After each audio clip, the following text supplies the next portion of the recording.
You are about to become the luckiest girl in Umoda. Aruda has agreed to consider you as a wife for her son." Omalicha frowned in confusion. Aruda had only one son, her son, Jidenna. But Mama Jidenna is dead. How can you even think of such a thing? Nwaneka's expression hardened. "Listen to me, Omalicha. This is not just about you. It's about all of us. Do you know how many girls in this village would jump at this opportunity? You will do it, and that's final."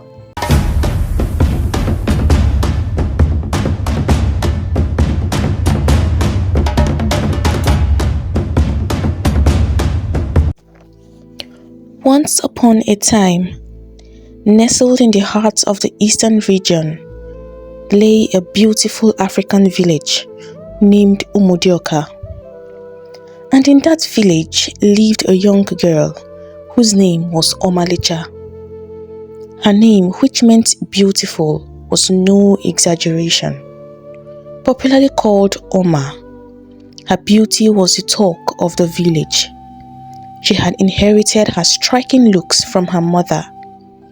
But even among the most beautiful, Oma stood apart. Her smooth ebony skin glowed like polished onyx under the sun, and her almond-shaped eyes sparkled with warmth. But it was her smile that captured hearts. It was so radiant and captivating that anyone who saw it would stop in their tracks and look again, enchanted by her charm. But Oma's beauty was not her only gift. Her kindness and gentle spirit made her a rare jewel. She was well-mannered, respectful, and generous. She was known for her forgiving nature. No matter how wronged she was, she never bore a grudge. Her beauty on the outside was mirrored by the purity of her heart, and this made her beloved of everyone in Umoda. Oma was the first child of Azuka and Nwaneka, a poor couple with 9 children. Azuka was a humble cobbler, mending shoes in a small shed at the edge of the village. Though hard-working, his meager earnings were barely enough to feed his large family, especially with Nwaneka's extravagant ways. Nwaneka was undeniably beautiful, a fact she took great pride in. However, she was also very lazy, with no interest in contributing to the family's welfare. She spent her days adorning herself in fine clothes and ensuring she looked her best, ignoring the struggles of her husband. No matter how hard Azuka worked, it was never enough for Nwaneka. She had a sharp tongue and often berated him openly, making him feel small in front of their children and neighbors. She demanded money constantly, and when Azuka could not provide, she would mock him mercilessly. Nwaneka's domineering nature gave her control over the entire household, including her husband. Yet, Azuka, a quiet and patient man, bore her insults without retaliation, swallowing his pain for the sake of peace. It may interest you to know that Azuka had not always been a poor man. At one point in his life, he had lived in the city and even had a shoemaking and importation business that thrived in the big popular Onitsha main market. He lived well and took good care of his very beautiful wife. She wore the finest clothes and had whatever it was that she desired. But one unfortunate incident that cost Azuka all that he had worked so hard to build hit him. He had imported a large container with goods worth millions, but the container never made it into the country. The ship sank, and with it went Azuka's container and all his life. Since then, the man had been unable to recover from the loss. Debts kept piling, and when it became unbearable, he was forced to return to the village with nothing but his wife and children. With no source of income, he started mending shoes in order to be able to cater for the needs of his family. Azuka had lost everything. His wealth was gone, and so was every atom of respect or regard that his wife had for him. In the midst of all his struggles, the only thing that gave Azuka a semblance of joy was his children, especially Oma. She was his pride and joy, the light in his otherwise dark world. Everyone in Umoda knew how deeply Azuka cherished his eldest daughter. As Oma grew older, she became acutely aware of her father's burdens. She saw the lines of worry etched into his face, the way he labored tirelessly, yet always came home with barely enough to feed the family. She loved her father dearly and decided that she had to step up as the eldest child to help ease his burden. With determination burning in her heart, Oma resolved to do whatever she could to support her family. The Eke Market Day was one of the most anticipated market days in Umoda. It came around every 4 days, bringing with it a flurry of activities. On this special day, people from neighboring villages and towns flooded the marketplace, eager to buy and sell goods. The market would transform into a vibrant hub, alive with chatter, laughter, and the sounds of traders advertising their wares.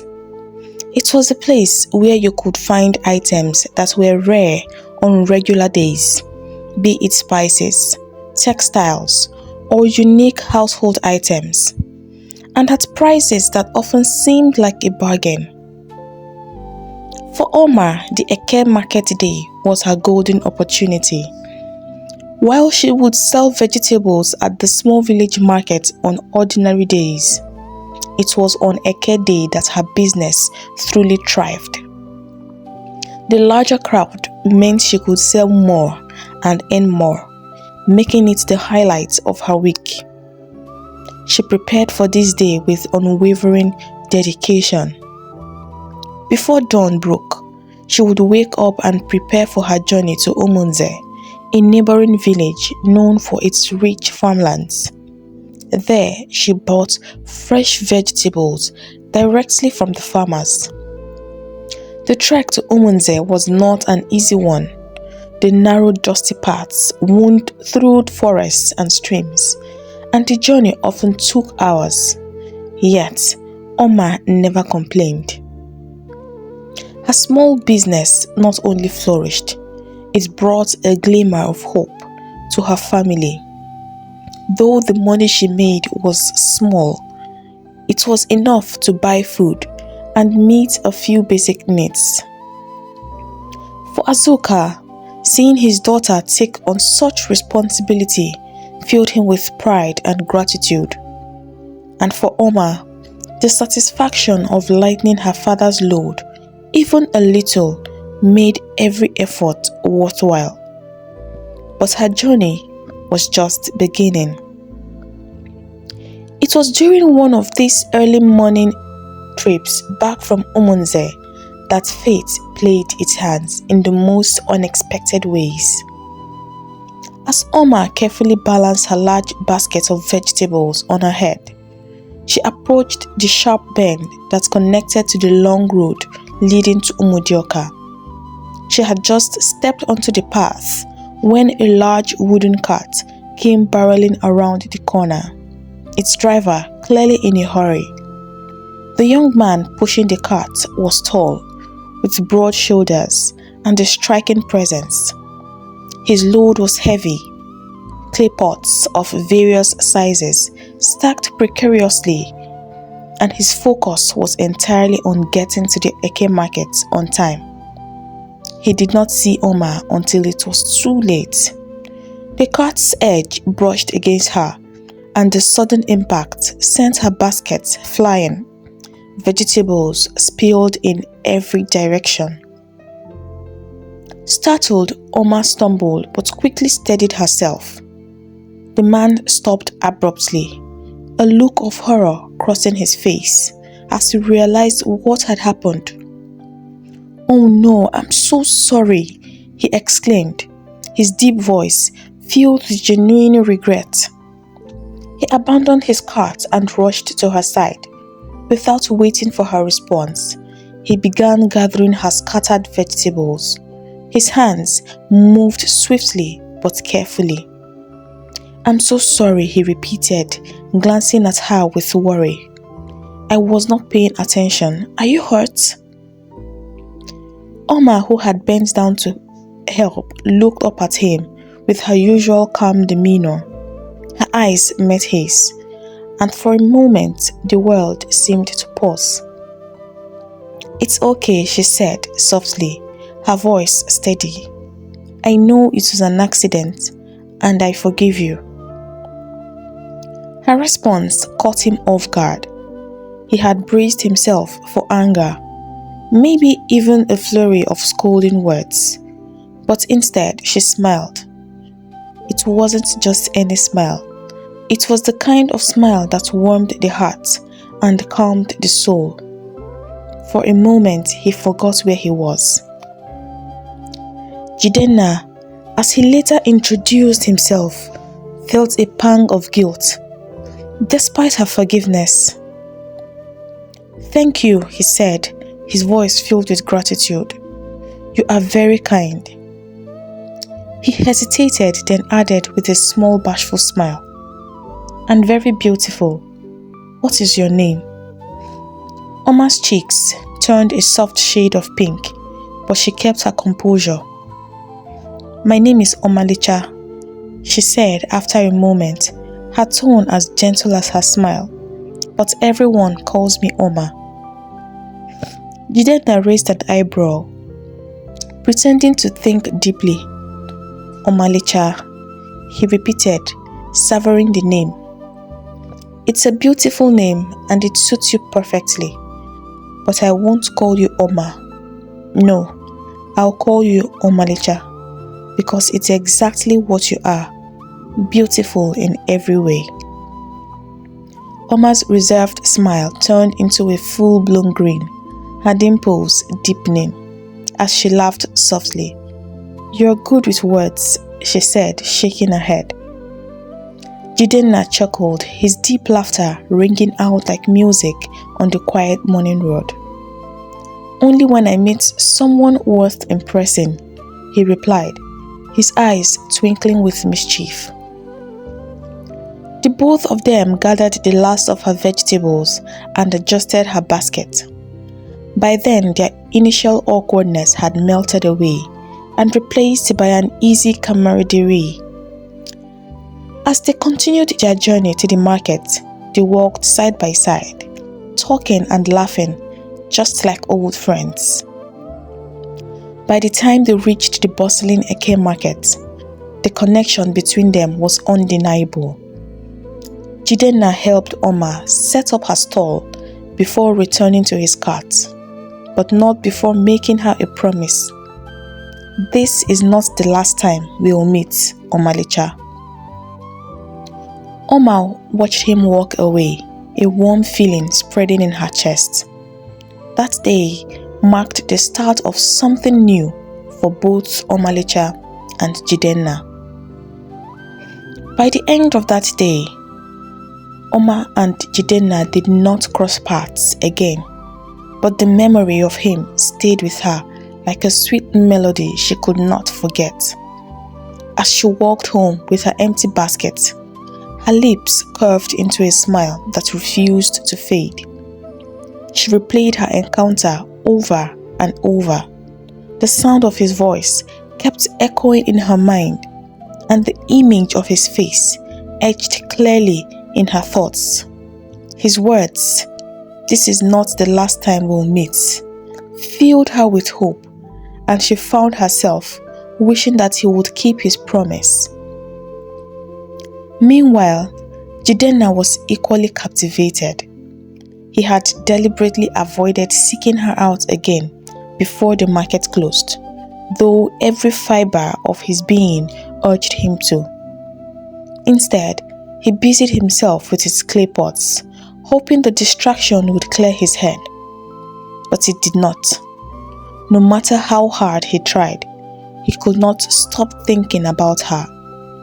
Her smile, her calm voice, her graceful movements, and the way she had just forgiven him so easily. She was different, and he knew it. Jidenna spent the rest of the day in a haze, lost in thoughts of Omalicha. He told himself he needed time to process his feelings. Unfortunately, he was doing a terrible job of it. The truth is, there was nothing to process. All he could think of was her smile, her face, her voice, the sound of her laughter. The list was endless. Everything about her held him spellbound. He had met plenty of women, but no one had made him feel the way he felt for this girl. He was drawn to her like a moth to a flame, and the thought of waiting until the next Eke market day to see her again felt unbearable. The next 3 days dragged on like weeks. Finally, the 4th day arrived, and Jidenna woke up before dawn, filled with a sense of purpose. He loaded his cart with fresh clay pots, but his heart wasn't in the pots or the market. No, he had only one goal in mind: to see Omalicha again. This time he set out earlier than usual, the cool morning air invigorating him as he made his way to the familiar bend in the road where they had met the first time. His plan was simple: wait at the spot until she came through. He positioned his cart to the side, leaning casually against a tree as though he were just taking a break, but inside, his heart raced with anticipation. And then, as the first rays of sunlight painted the sky, he saw her. Oma came into view, with her basket as usual. Jidenna felt his breath hitch as he watched her, her beauty even more captivating than he remembered. As she drew closer, Oma noticed him. Her steps faltered for a brief moment, surprise lighting up her face, followed by a smile that made Jidenna's heart skip a beat. "Good morning, Omalicha," he called out, stepping away from the tree. His voice was warm, steady, and filled with the kind of joy that could not be hidden. "Good morning, Jidenna," she replied, her tone soft but bright. "I told you we would meet again," he said, a grin spreading across his face. "And you kept your promise," Oma replied, her smile widening. Jidenna chuckled, walking up to her. "I could not stay away. Something told me I needed to see you again." And again, they walked to the market together, but this time, the day ended differently. Oma sold her vegetables earlier than usual.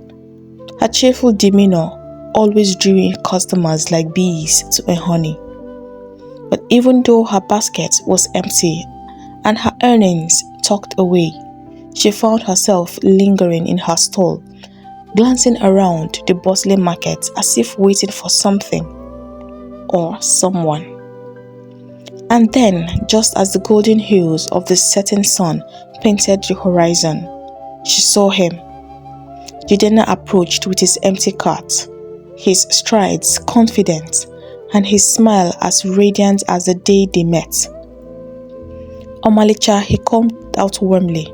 Finished? Yes, she replied, trying to hide the flutter of excitement in her chest. Then let me walk you home, he said, abandoning his cart for the moment. As they walked, their conversation flowed effortlessly, punctuated by bursts of laughter. Jidenna had a way of making even the simplest topics feel interesting. During their chatter, he learned about her daily trips to Umoda to buy fresh vegetables for her business. Surprised by her dedication and as a smart man who knew what he wanted, a plan formed in his head and a new routine was born. Every morning, Jidenna would wait for her at the same bend where they met. They would walk to the market, chatting and laughing as they went. After escorting her, he would head home to face whatever task he had for the day. On Eke market days, they walked to the market together in the mornings and then spent the rest of the evenings together. Their bond became strong and their friendship even stronger. Oma's joy was unmistakable. Her smile, already bright, seemed to radiate an even greater warmth, like the first light of dawn, chasing away the darkness. Even her father, Azuka, noticed the change. One evening, as they sat outside their small hut under the star-filled sky, he turned to her and said, "You seem different these days, my daughter. Happier. Is there something you want to tell me?" Oma hesitated for only a moment before confiding in her father. She never kept anything from him. "Papa, I met someone," she said, her voice soft but filled with emotion. "His name is Jidenna. He's kind, funny, and he makes me happy." Azuka studied her face for a moment before nodding thoughtfully. "If he makes you happy, my child, then I am happy too. But remember, love is a precious thing. You must guard your heart and be careful so that you don't get hurt." Her father's words lingered in her heart long after their conversation. Oma realized how deeply she had fallen in love with Jidenna. Everything about him, the way he spoke, the way he listened, the way he seemed to see her for who she truly was, made her heart soar. Yet, despite their closeness, there was one thing that troubled her. Jidenna had never spoken of love. He had never even hinted at wanting her as more than a friend. At times, the thought worried her. Was she imagining the connection they shared? Was he simply being kind and nothing more? But these doubts were fleeting. The moment they were together, his laughter, his presence, and the way he looked at her chased all her worries away. Unbeknownst to Oma, her peaceful, blossoming relationship with Jidenna was about to face a storm. Something big was coming. A force that would test the strength of their bond and threaten the cozy heaven she had built in her heart. And when it came, Oma would learn that love, no matter how beautiful, often had its trials that must be overcome. In that same village was a woman whose name commanded respect and awe. Her name was Aruda. Aruda was the matriarch of the wealthiest family in the region, a woman whose fortunes were unmatched. But behind the veil of her immense wealth lay a story marked by profound grief.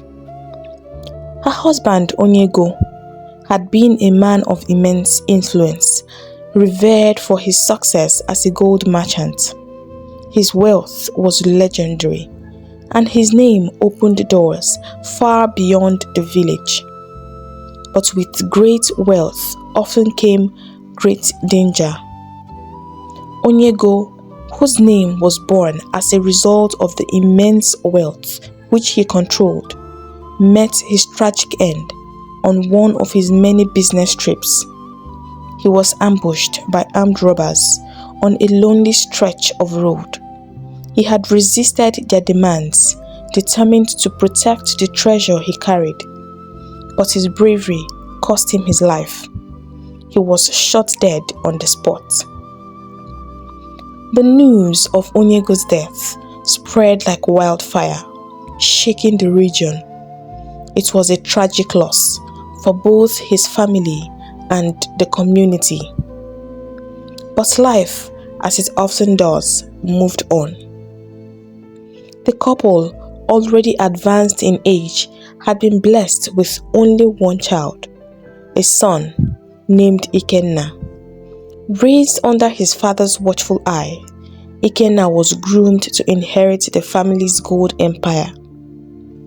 After Onyego's death, the young man stepped seamlessly into his father's shoes, steering the business with a sharp mind and steady hands.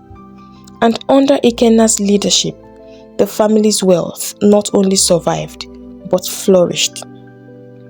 However, fate had another cruel twist in store. Just a few years after Onyego's death, Jidenna's life came to an abrupt and mysterious end. One evening, he went to bed as usual, but by morning, he was gone. The village was thrown into mourning once again, and whispers filled the air. Some suspected foul play, pointing to the fierce rivalries in the gold trade. But till today, no one knew for sure what had led to his sudden demise. For Aruda, the death of her only child was an unbearable blow.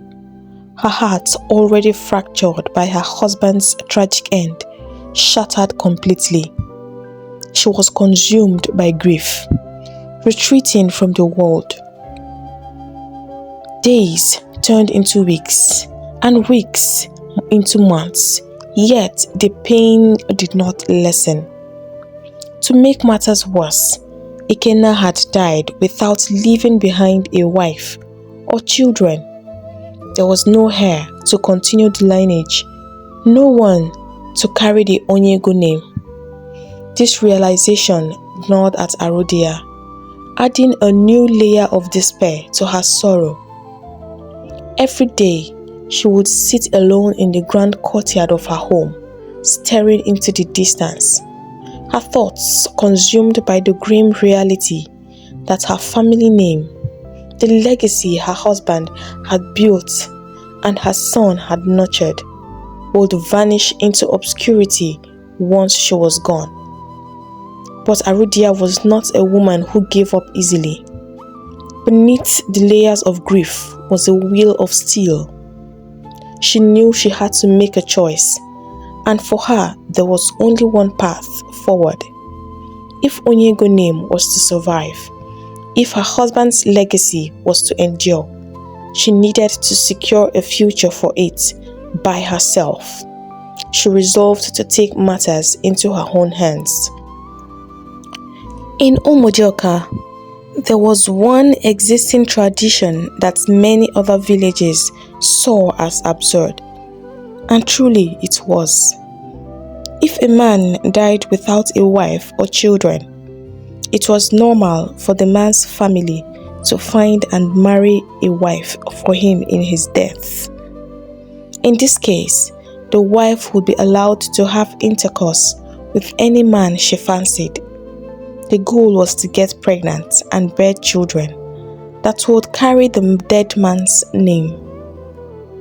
After the death of her son Jidenna, this was the choice Aruda was left with. All she had to do was to find a good woman with a good character to bear her son's children.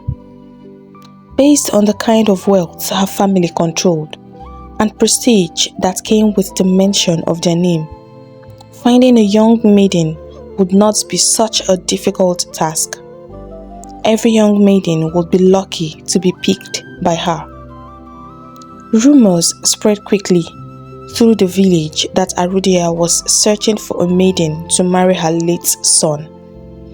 Mothers lined up their daughters, eager to seize the opportunity for their families to be connected to such wealth and influence. But Aruda was meticulous. She refused to be rushed, knowing that the decision she made would shape the future of her family. When Nwaneka, Omalicha's mother, heard that Aruda was searching for a wife for her late son, she almost danced with joy. To her, this was not just an opportunity. It was the opportunity she had been dreaming of. She was determined to ensure her eldest daughter, Omalicha, would be chosen as a lucky maiden. If that happened, her family would gain access to the Onyego family's vast wealth. Nwaneka envisioned herself demanding a hefty dowry, one that would restore her family's status and allow her to indulge in the finest things of life once again. This thought alone put Nwaneka in an unusually cheerful mood. Without bothering to consider the deeper implications or even consulting her husband, she hurriedly tied her wrapper, adjusted her headscarf, and set out for Aruda's compound. When Aruda welcomed her into her grand sitting room, it was clear she already knew why Nwaneka had come. For days, mothers had been parading their daughters in front of her, each eager to secure a spot for their child. But so far, none of the girls had impressed her. Then Nwaneka appeared, a woman known throughout the village for her cunning ways and sharp tongue. Everyone in Umoda knew Nwaneka's reputation, but they also knew Omalicha, her eldest daughter. The girl's stunning beauty was talked about, and unlike her mother, Omalicha was gentle and respectful. Despite already guessing Nwaneka's intentions, Aruda decided to hear her out. "Nwaneka, why have you come?" Aruda asked, her voice calm yet curious as she sat gracefully. Nwaneka, unable to contain her excitement, leaned forward with a grin. Aruda, I heard you are looking for a wife for your son. And I said to myself, who else but my Omalicha? My daughter is now of marriageable age, and she is exactly what you are looking for. Very beautiful, very well behaved. She lowered her voice conspiratorially, as if sharing a great secret. And let me not forget, I have given birth to 9 children, 6 healthy sons, and 3 beautiful daughters. My family is very fertile, Aruda, very fertile. Aruda chuckled softly at Nwaneka's enthusiastic pitch. I hear you, Nwaneka, and I have no doubt that Omalicha is a fine girl. But tell me, has she agreed to marry my son? Nwaneka waved her hand dismissively, laughing. What are you saying, Aruda? As long as I, her mother, have agreed, she has agreed. There is no problem at all. Let us start the process immediately. Aruda raised an eyebrow, amused yet cautious. She could see Nwaneka's desperation clearly. While the idea of Omalicha being her son's wife was appealing, she needed to ensure the girl was genuinely willing to accept such a role. Nwaneka, she began gently. I understand your excitement, but please, go home and speak to Omalicha. Let's make sure she is comfortable with this arrangement. If she agrees, we can take things forward from there. Nwaneka nodded eagerly, her confidence unwavering. No problem, Aruda. I will talk to her. You will see everything will work out perfectly. As Nwaneka left the house, she was already picturing her daughter as the new matriarch of the Onyego family. Meanwhile, Aruda sat back in thought. She silently prayed that Omalicha would accept the proposal. The girl had everything she was looking for: beauty, grace, and a good reputation. She would be perfect, but only time would tell if Omalicha's heart was ready for such an extraordinary feat. When Nwaneka returned home, she found Omalicha cooking in the kitchen. The young maiden greeted her mother warmly, unaware of the life-changing conversation that was about to take place. Omalicha, stop what you are doing. We need to talk, Nwaneka said, her voice unusually serious. Omalicha set down the pestle and wiped her hands on her wrapper. What is it, Mama? You are about to become the luckiest girl in Umoda. Aruda has agreed to consider you as a wife for her son. Omalicha frowned in confusion. Aruda had only one son. Her son, Jidenna. But Mama, Jidenna is dead. Nwaneka waved her hand dismissively, as if that minor detail was irrelevant. That does not matter. You know our tradition. You will marry him in death and bear his children. Think of what this means for us, Omalicha. You will be part of the wealthiest family in this region. Your children will carry the Onyego name, and our family will rise to the top again. Omalicha's heart sank, but she stared at her mother, unable to believe what she was hearing. You want me to marry a dead man? Mama, how can you even think of such a thing? Nwaneka's expression hardened. Listen to me, Omalicha. This is not just about you. It's about all of us. Do you know how many girls in this village would jump at this opportunity? You will do it, and that's final. No, Mama, Omalicha said, shaking her head. This is my life. I cannot marry a dead man. How will I live with myself, knowing that my children will never know their father? Besides, I'm in love with someone else. Nwaneka's temper fled. Do you think life is about love and happiness? Let me tell you something. Life is about survival. This is your chance to change everything for us. I will not let you ruin it for me. Just as Omalicha was about to respond, Azuka entered the kitchen. What is causing this commotion, eh? Why is everybody shouting? Papa, thank God you are back, Omalicha started, nearly in tears. Mama wants me to marry Jidenna, Aruda's dead son. Eh? Azuka exclaimed.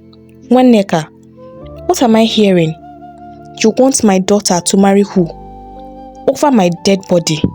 Nwaneka, over my dead body will I watch you push my daughter to marry a dead man. Then you will die, Azuka. Nwaneka interjected.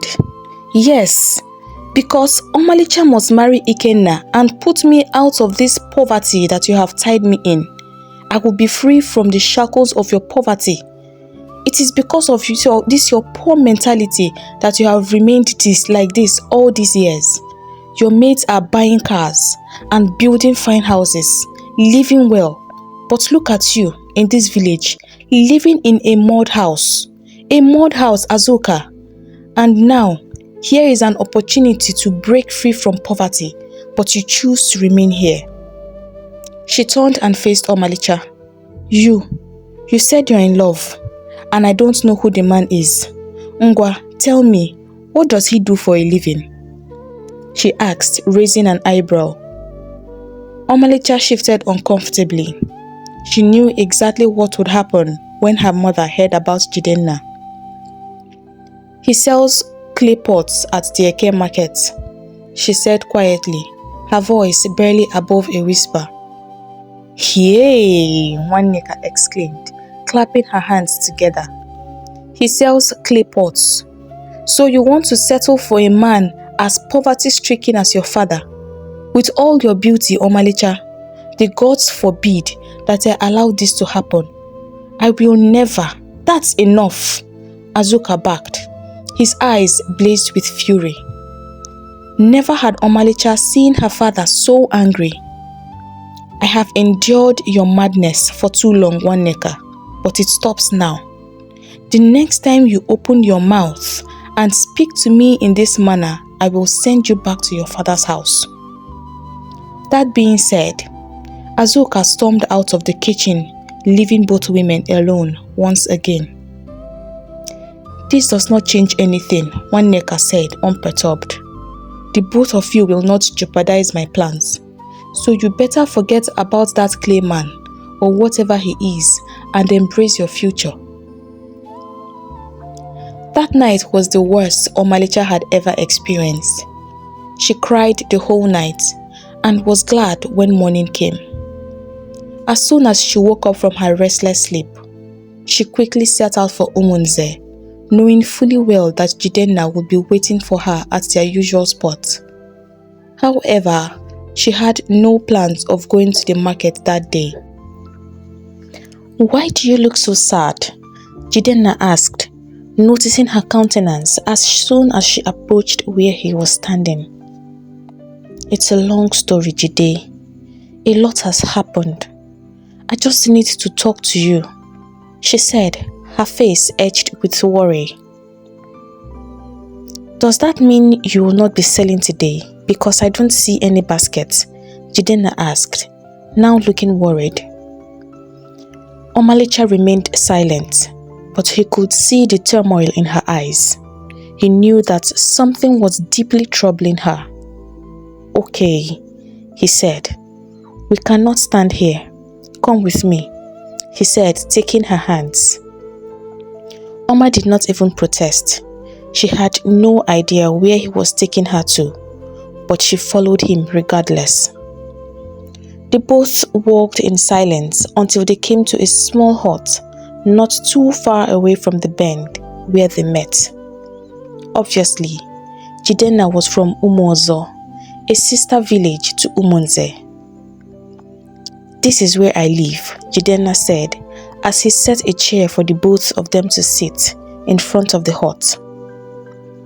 Omalicha did not even bother looking around.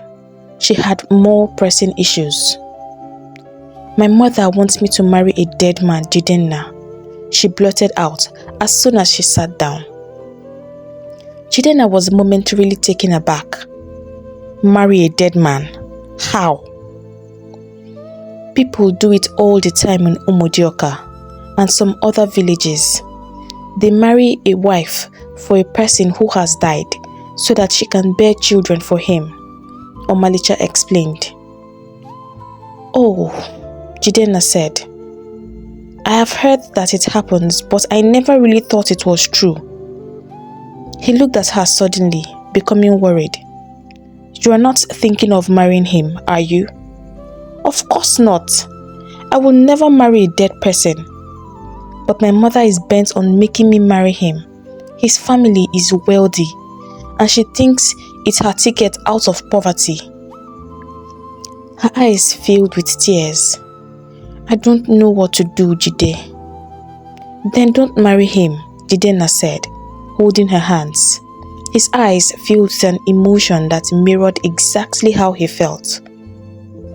Marry me, Omalicha, he said suddenly. I may not look like much, but I can take care of you. I love you very much. I have loved you from the first day I set my eyes on you.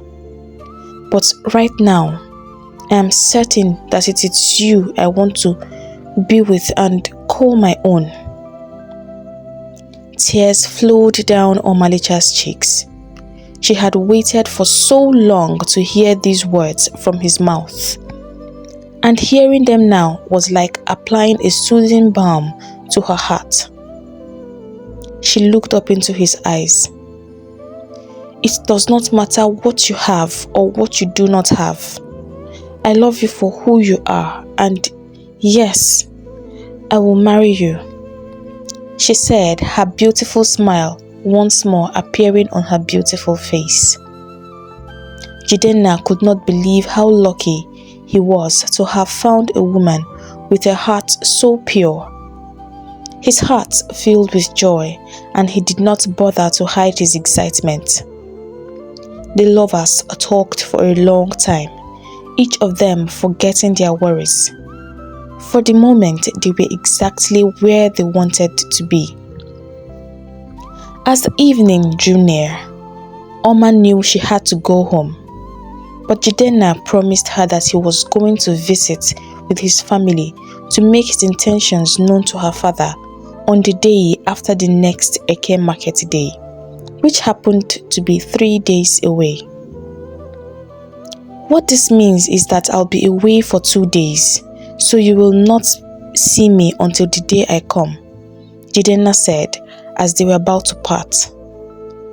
And why is that? Omalicha asked, her face edged with worry. Don't worry, my love.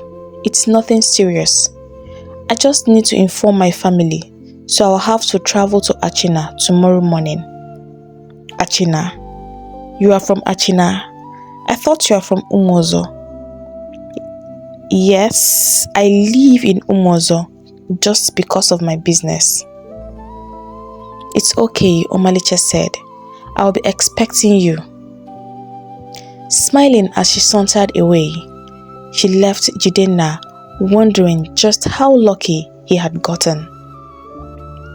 Omalicha was filled with excitement as she ran into the house to share the good news with her father. She found him sitting under the big Odala tree in their compound. Papa, she called, barely able to contain her joy. Azuka looked up and smiled.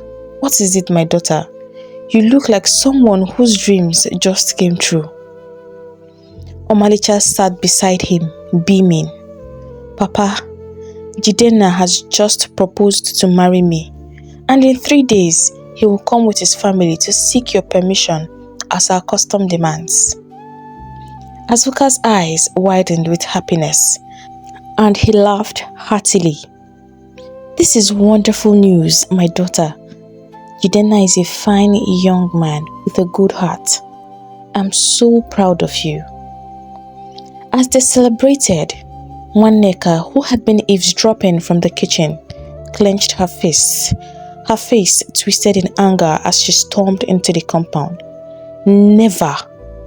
I will never allow this to happen, except I am not your mother, she said, beating her chest.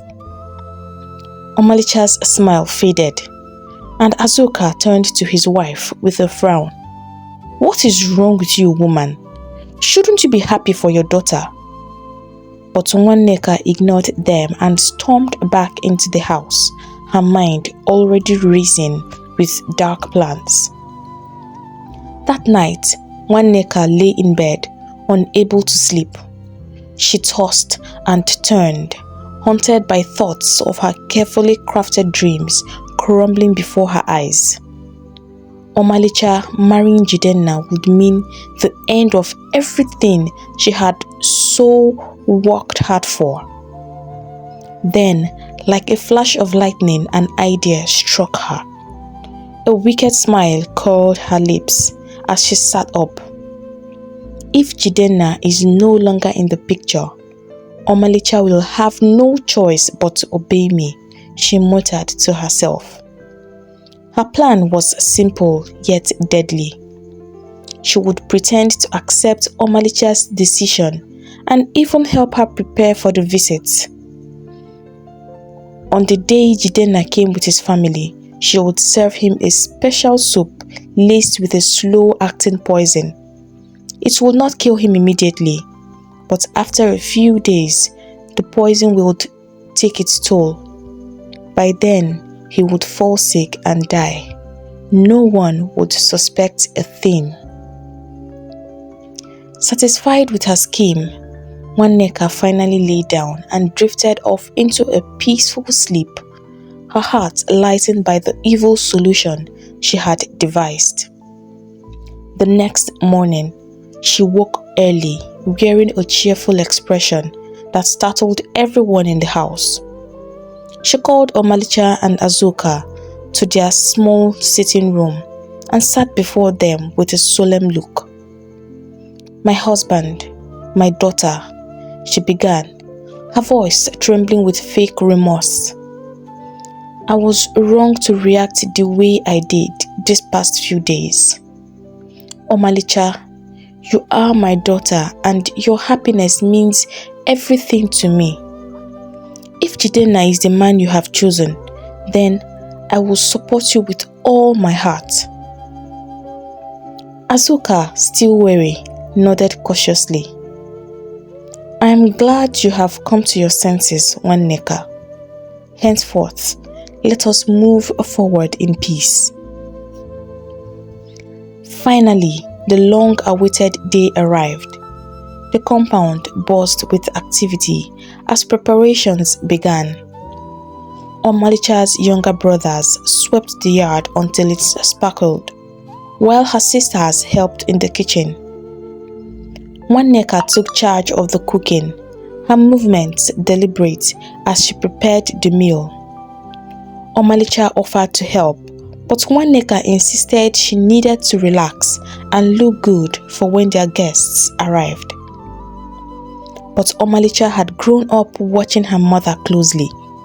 Nwaneka was not one to give up easily, and her sudden change of heart raised every alarm in Omalicha's mind.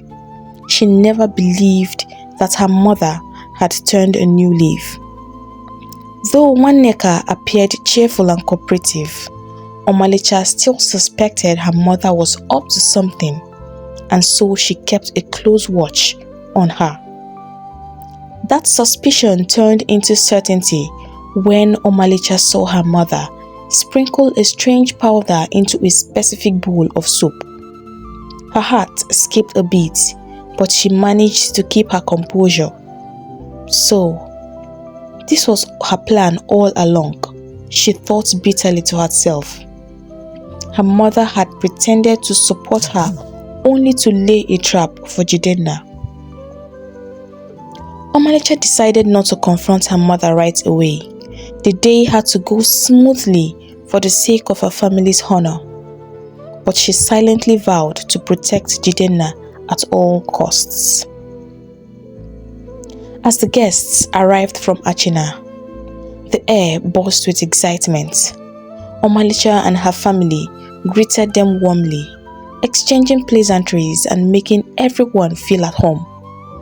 But Omalicha's mind was elsewhere. She found a moment to pull Jidenna aside. His eyes lit up when he saw her, but her worried expression quickly dampened his joy. "What's wrong, my love?" he asked, holding her hands. "Are you not happy to see me?" "Of course I am," she replied quickly. "But I need to tell you something, and you must listen carefully. Please do not eat or drink anything offered to you today, unless it's from me." Jidenna frowned, puzzled. "Why? What's going on? Is something wrong?" "Nothing is wrong," Omalicha said, forcing a smile. "I had a bad dream about today, but I just want to be sure you are safe. Trust me, Jidenna. Please, just do as I say." Though confused, Jidenna nodded. "If it will give you peace, I'll do as you say." The visit went smoothly, with laughter and warm conversations filling the air. The families discussed the marriage plans and even picked a date for the wedding. Everything seemed perfect, and Nwaneka, watching from the shadows, smiled to herself. When it was time to serve food, Nwaneka handed Omalicha a specific bowl of soup. "I made this especially for my son-in-law," she said with a sugary smile. "Make sure he eats it." "Thank you, Mama," Omalicha replied sweetly, her face a mask of calm. She took the bowl, but as soon as her mother turned her back, she swiftly switched it with another bowl from the untouched pot. She hid the poisoned soup in a safe place, planning to dispose of it later. The day ended on a beautiful note. Their guests were happy to meet such a peaceful and happy family, and they were impressed by the warm reception they received. As far as they knew, a union with such a peaceful family would be nothing but a blissful one.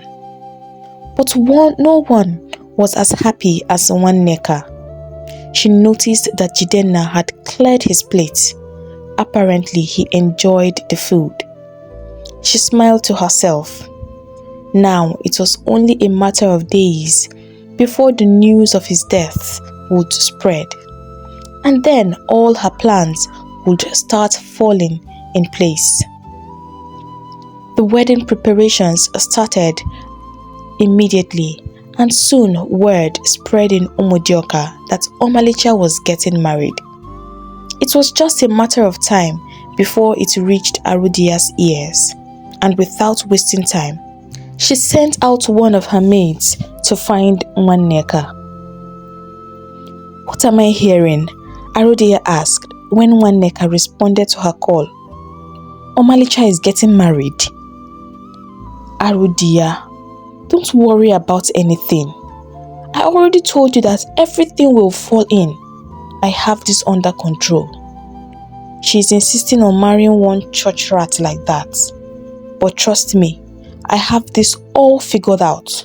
That wedding will not hold, because the poor thing would soon be dead and Omalicha would be all yours."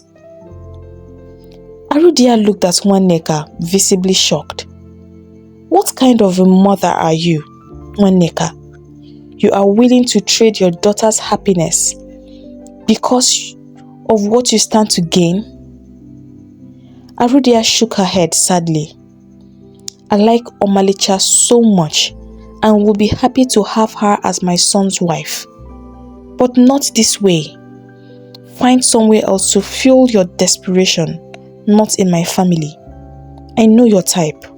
You don't care what your child is married to. You just want a golden ticket out of your poverty-stricken state. A woman like you does not deserve children. Now, leave my house and never come back." Nwaneka was too speechless and ashamed to utter even a single word.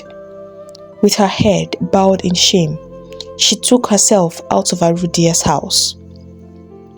She walked home that day, feeling downcast. All she had done had been in vain. Aruda's words kept playing in her head. "What kind of a mother am I, truly?" she asked herself. Even as she got home, she could not shake the thoughts away from her head. She saw how happy her daughter was and suddenly became afraid of what would happen when the news of Jidenna's death reached them. Meanwhile, Omalicha kept her discovery of what her mother did to herself. No one, not even her father, knew how far his wife had gone to try and achieve her plans. But days came and passed, yet nothing happened.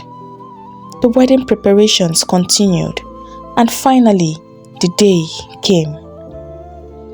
Nwaneka's heart felt heavy with guilt, yet she hid it beneath a forced smile as she helped Omalicha prepare for the big day. Omalicha looked radiant in her stunning ivory lace dress, adorned with exquisite coral beads, a thoughtful gift from Jidenna. As they put the finishing touches on her attire, a sudden roar of excitement erupted from the crowd outside. Startled, Omalicha and her mother rushed out to see what the commotion was about. The sight that greeted them left everyone speechless. A convoy of sleek, expensive cars gleamed under the sunlight, their arrival transforming the modest compound into a scene of grandeur. The murmurs grew louder when the door of the leading car opened and Jidenna stepped out. He was dressed in a crisp agbada, his confident demeanor complemented by his striking good looks. Omalicha froze, her eyes wide with disbelief. What is happening? She thought, her mind racing. Tradition dictated that the bride and groom should not meet before the ceremony, but her curiosity overpowered her caution. She stormed towards Jidenna, her confusion written all over her face. "Jidenna, what is all this?" she demanded. "Are you trying to impress my mother?" Jidenna spread his arms with a mischievous grin. "Don't you like it?" She frowned. "Stop it. You know I don't care about all this show. Why are you doing this?" Realizing her unease, Jidenna's tone softened. "Omalicha, I promise I'll explain everything to you later. For now, I just want you to be happy. Trust me, this is all for us." Omalicha's resolve wavered under his gaze. She sighed, finally nodding. "Your explanation better be worth it." As she turned to leave, Jidenna gently took her hand. "You look so beautiful, my love," he whispered. A smile slowly spread across her face, and for the moment, all her worries melted away. Her radiance outshone even the most dazzling jewels she wore. The ceremony unfolded like a dream. The villagers were treated to a feast of epic proportions, with more than enough food and drink to go round. Jidenna and his family presented gifts so lavish they left everyone in awe. Fine fabrics, tubers of yams, livestock, and a massive cow. Omalicha watched in amazement, her heart full of questions, but she promised herself to wait for later. As the day wound down, it was time for Omalicha to leave with her new husband. Her father, Azuka, blessed her one last time, tears glistening in his eyes. Though he was overjoyed to see her happy, the thought of her leaving his home filled him with sadness. Before she departed, Nwaneka pulled her daughter aside, her voice trembling. "Omalicha Nwam, I feel so ashamed of myself for the way I have behaved over these past weeks, and I am hoping that you can forgive me. Please, my child, I was blinded by my greed, and it led me to do things I am not proud of." Omalicha's eyes glistened with tears. "I know what you did, mother. I saw you poison his food, but I forgive you. But then, forgetting is what I'm not sure of. If I had not seen you that day, Jidenna would be dead by now. I have kept this away from everyone to protect you, and that's the best thing I will do for you. You are selfish and wicked, and I cannot trust you ever again, mother, but still, I forgive you. However, I do not want you to ever come into my home. I will fulfill whatever is my obligation as a daughter. Take care of yourself, mother, and be well." Her words were firm, yet laced with pain. Nwaneka stood there, unable to speak, as she watched her daughter leave with Jidenna. As they journeyed home, Omalicha noticed the car was not headed in the direction she had expected. Her brows furrowed as unease crept in. "Start talking, Jidenna," she said, her voice steady but firm. "What is going on?" Jidenna sighed deeply, his expression serious as he glanced at her. "It's time I told you the truth," he began. "There's something I've been hiding from you." Omalicha's heart pounded. She sat up straighter, her mind racing with possibilities. "Go on," she urged, her tone unwavering. Taking a deep breath, Jidenna began to reveal the secrets he had carried for so long. "I am not the simple clay pot trader you thought I was," he confessed. "I come from a very wealthy and influential family in Lagos. My parents own a chain of luxury hotels and car dealerships across the country, which I now manage. As their only son, the pressure on me to marry became so overwhelming. But the problem was, every woman I met was more interested in my money than in me. They would do anything to get my attention. But none of it felt real." He paused, his gaze fixed on the road ahead. "I got tired of living like that. I wanted something genuine, someone who would love me for who I truly am, not for what I have. So, I decided to do things the old-fashioned way, just like my father once did. I came back to the village and settled in Umoda, where no one knew my identity. Selling clay pots just seemed like the perfect disguise." Omalicha's eyes widened in surprise as he continued. "And that's how I met you," Jidenna said, his voice softening. "You did not care about money or status. Even when you had the opportunity to be with someone who would change your life drastically, you showed me that true love still exists. You've brought so much joy and light into my life. Omalicha, I'm sorry for keeping this from you, but I don't regret anything because it led me to you. I can't imagine my life without you." Omalicha stared at him, her emotions swelling. Part of her wanted to be angry, but deep down she understood. She had seen firsthand how greed could blind people. Her own mother was a glaring example. Still, one question lingered in her mind. "You live far away in Lagos," she said, her voice tinged with worry. "How will my father know where I am? And Lagos is such a big city. How will I ever cope there?" Jidenna reached for her hand, his touch reassuring. "Your family is now my family, Omalicha," he said with a warm smile. "They will always be welcome in our home. I already spoke with your father after the bride price negotiations, and he trusts me to take care of you.